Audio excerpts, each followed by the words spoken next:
How good is the new Stradic FL? So far, it's bloody awesome. How's it going, guys? Today we're reviewing the new Stradic FL 3000. Time to unbox this bad boy.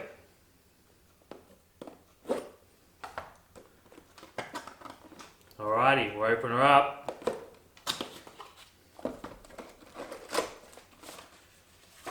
Got all the warranty cards.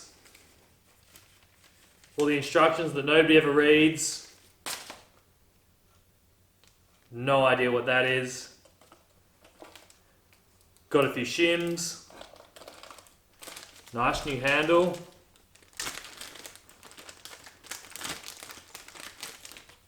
So we're running now a solid handle as opposed to the hinge on some of the older Stradics.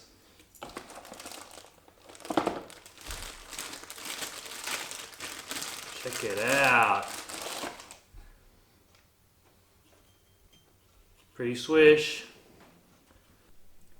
So we've got a few upgrades from the old FK. We've now got X Protect rather than Core Protect. Now they're claiming that the X Protect creates like a labyrinth so that water can no longer penetrate the main gear. We'll test how that goes later on. Number two, we've now got a carbon drag inside here on the 3000 sizes and above. So the 2500 and the 2000, that still runs a felt drag, which is really good for your smaller fish. But any of your bigger fish, you really want that carbon drag because the felt just wears way too quickly, and that was a big problem with the old FK. And lastly, we've got the micro and module gearing too, which was in the last model Stella, so that's come down now to the Stradic. They reckon that it meshes better, creating a smoother feel and also more power as well. So we'll see how that goes. Chuck the handle on.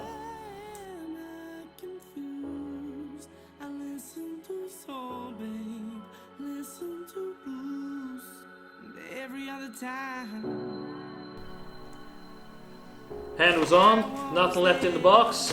Get rid of that. So straight away, it feels really smooth. Now when I first picked this up in the store, I gave it a whine and it felt buttery smooth. But then I felt a brand new FK as well. And to be honest, there was a slight difference, but it wasn't something huge that you'd really notice. Feels good. It's pretty quiet as well. There's only one way to test it though. Let's throw some line on, then we'll go for a fish. So we're going to put on this PE 1.2, 300 meters. We'll see how much we fit on. So we've got a full 300 meters of PE 1.2. That's a pretty nice line lay as well we've got on there.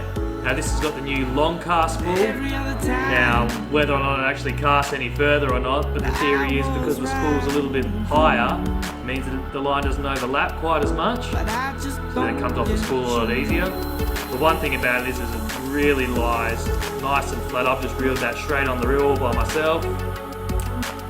Now it's time to catch some fish.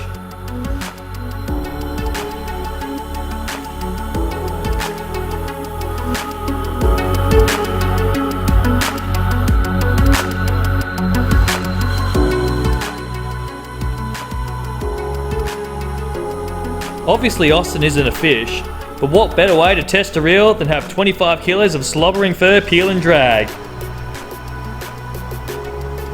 9 kilos of drag is overkill for such a small reel, but at no time could I notice any body flex, and it seemed smooth from loose all the way to near full lock.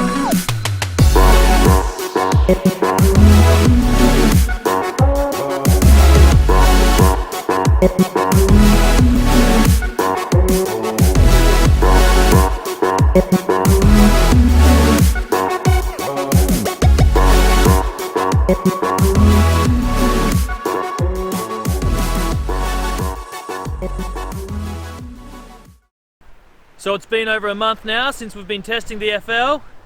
To be honest, it's performed bloody well. We've caught skippy, some decent sized snapper, done a lot of casting and retrieving for squid, and we've even had some fun hooking the dog down the beach and testing that carbon drag.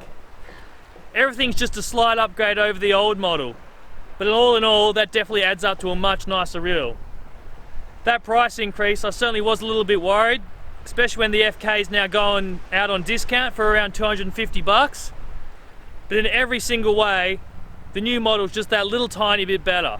So while there's improvements across the board, the most important thing is durability. There's no use having a super smooth, awesome reel that only lasts 6 months and you've got to buy a new one. Hasn't been long enough to be able to give that a test, but on purpose, I haven't been washing this guy. As you can see, there's a few marks on it already.